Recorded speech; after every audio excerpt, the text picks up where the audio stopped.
Assalamualaikum warahmatullahi wabarakatuh.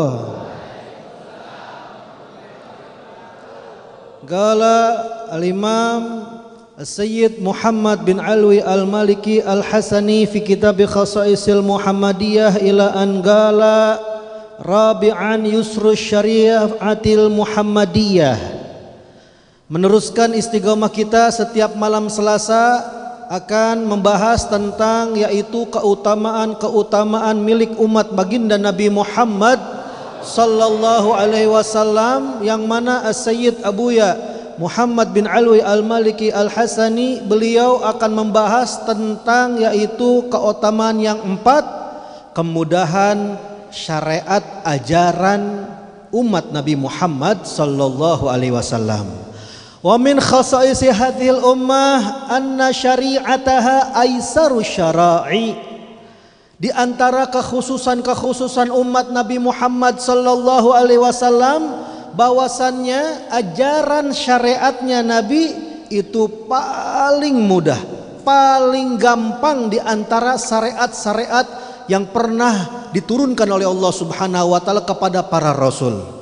Wa dzalika bin nasil Quran. Dan ini jelas dengan yaitu firman Allah Subhanahu wa taala di dalam surat Al-Baqarah ayat 185. A'udzubillahi minasyaitonir rajim. Yuridullahu bikumul yusra wala yuridu bikumul usra. Allah berkehendak bagi kalian kemudahan dan Allah tidak menginginkan bagi kalian kesusahan. Fama min faridatin minal faraid illa wa yassarahallahu subhanahu wa ta'ala. Maka tidak ada kewajiban di antara kewajiban agama kecuali semua kewajiban tersebut dimudahkan oleh Allah bi fathi babir rukhsah wal udhur fiha, dengan cara membuka pintu keringanan, membuka pintu dispensasi dan menerima daripada alasan uzur di dalam yaitu syariat tersebut. Fakhud masalan as-salah. Coba kata Abuya Maliki, contohnya adalah perkara kewajiban salat. Wahya ahammu a'zamul faraid bal hiya imaduddin wa asasuhul matin. Salat itu merupakan yang paling penting, yang paling agungnya di antara kewajiban-kewajiban. Bahkan salat itu adalah tiang agama dan pondasinya yang kuat. Fa innaha ma'adzalika ja'alallahu ta'ala laha ahkaman khassah takhtalifu 'anil hukmil asli laha. Meskipun demikian, ternyata Allah Subhanahu wa taala telah menjadikan untuk salat tersebut yaitu hukum-hukum yang khusus yang berbeda dari hukum yang asli. Mura'atan lidzurufin khassah fi ahwalin khassah. Karena menjaga terhadap beberapa kondisi, beberapa situasi, beberapa keadaan-keadaan yang khusus sehingga hukumnya berbeda dengan hukum yang asli. Kal marad, contohnya seperti orang yang sakit. Orang sakit wajib salat, wajib.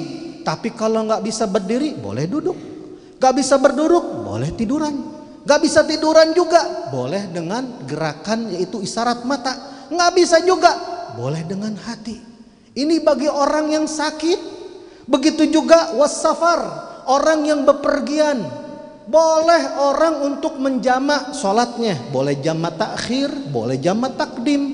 Bahkan kalau perjalanannya jauh sampai ke negara bagian misalnya tetangga sebelah, ini boleh orang untuk mengqasar, meringkas sholatnya yang tadinya sholat duhur, asar, isya 4 rakaat boleh dikerjakan menjadi 2 rakaat. Wal harab, begitu juga di waktu perang yang dikenal dengan sholat syiddatul khauf di dalam fikih. Barisan pertama sholat ikutin imam, barisan yang kedua jaga, nanti gantian. Kalau udah perang terjadi, musuh nyerang, udah boleh yaitu kita berperang tapi dalam keadaan sholat. Ini semua adalah keringanan. Wa fi halati adami wujudil libas wasatir.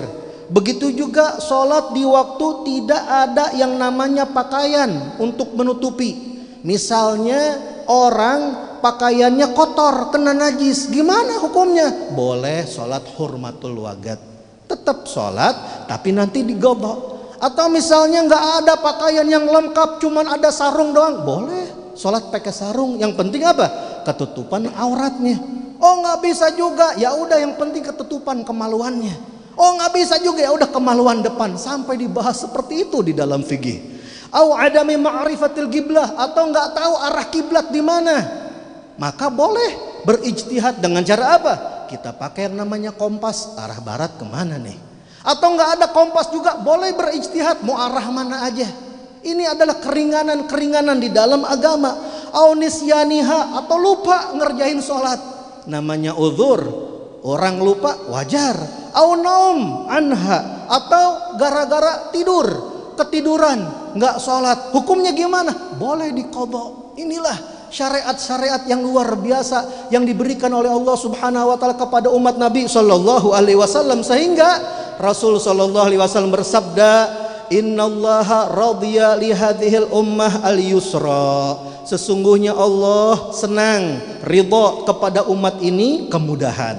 Wa karihalahal usra, dan Allah tidak senang kepada umat ini yaitu kesulitan. Bahkan Al-Imam Ahmad bin Hanbal di dalam kitab Musnadnya pernah menceritakan dari sahabat Hudzaifah Al-Yamani. Qala, yang mana Imam Hudzaifah Al-Yamani pernah bercerita begini. Sajada sallallahu alaihi wasallam. Pernah Rasulullah ini sujud. Lama sujudnya. Falam yarfa' rasahu. Gak ngangkat kepalanya, tetap sujud lama. Ini diperhatikan oleh Imam Hudzaifah Al-Yamani. Kenapa nih?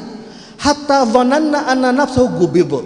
Sampai dia sangka, kita ini semua sahabat nyangka, jangan-jangan Rasulullah meninggal kali ini. Gak ngangkat daripada kepalanya, sujud lama banget. Falama faragha, maka ketika Rasul sallallahu alaihi wasallam bangun dari sujudnya, selesai, maka Rasulullah berkata, Rabbi istasyarani, barusan saya punya Tuhan ini bermusyawarah. Jadi Rasulullah konsultasi sama Allah Subhanahu wa taala.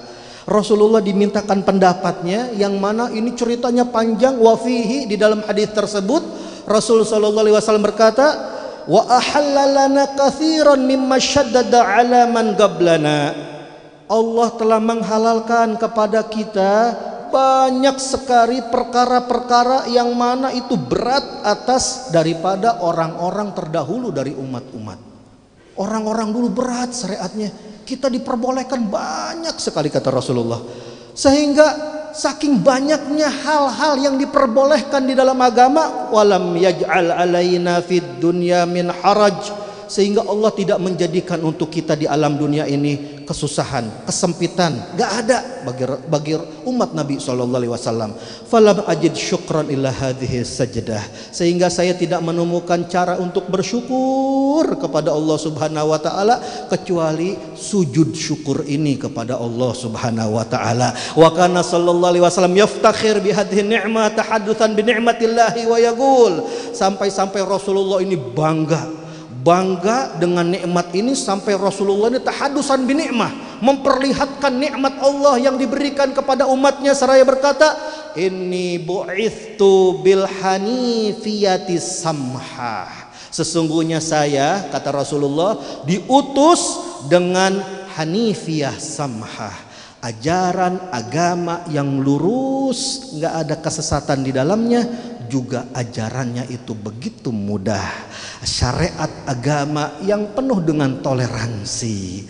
Wa yusi bidzalika bu'utsahu wa rasulahu, sehingga Rasul sallallahu alaihi wasallam mewasiatkan kepada utusan-utusannya, kepada duta-duta delegasinya yang mau berdakwah mengajak orang-orang masuk ke dalam agama Islam, pesan Rasulullah satu, apa itu? Basyiru wala tunaffiru, berikan kabar gembira, senengkan umat, jangan bikin umat ini kabur daripada agama, jangan sampai kalian ini mengajarkan ajaran yang membuat umat malah lari daripada ajaran agamanya. Wa yassiru wala tu'assiru, dan permudahkan di dalam dakwah kalian, di dalam mengajar kalian, dan jangan mempersulit di dalam ajaran agama. Alhamdulillah hadirin hadirat yang dimuliakan oleh Allah, kita sama-sama mengaji di Nurul Mustafa, sama-sama belajar kepada guru kita Habib Hasan bin Ja'far As-Segaf, diajak kita untuk berziarah ke makam para aulia, diajarkan kita dakwah yang membuat kita bahagia, senang, yang mana ini adalah wasiat baginda Nabi Muhammad sallallahu alaihi wasallam agar kita semua bahagia, agar kita semua senang mengikuti ajaran baginda Nabi Muhammad sallallahu alaihi wasallam. Rabbi fanfa'na bi barakatihim wa hadinal husna bi hurmatihim wa amitna fi tariqatihim wal mu'afatin minal fitani wa lafa minkum. Assalamualaikum warahmatullahi wabarakatuh. Lanjut